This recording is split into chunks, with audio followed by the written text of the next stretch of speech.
चुके हैं अनुराग, और अनुराग से लेते हैं एक बड़ी खबर। अनुराग बताइए, क्या है बड़ी खबर?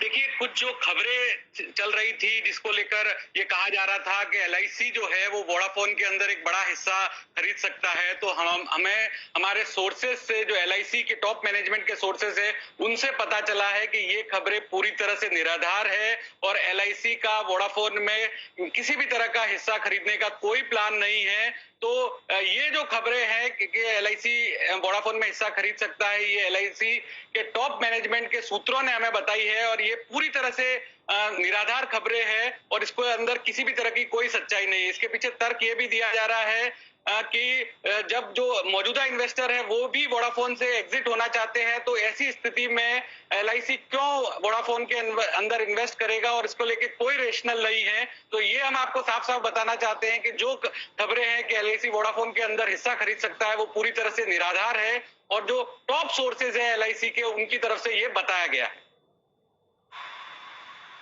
ओके, तो वोडाफोन आइडिया में एलआईसी की 10% हिस्सा खरीदने की जो खबरें चल रही थी, उस पर अनुराग एक खबर लेकर आए हैं सूत्रों के हवाले से, और वो आई है एलआईसी से कि एलआईसी 10% हिस्सा खरीदने के मूड में नहीं है। अनुराग, क्या सूत्र ये बता रहे हैं कि क्या वजह है कि एलआईसी का इंटरेस्ट नहीं है खरीदने में, या फिर यही मार्केट में ऐसे र्यूमर्स चल रही है?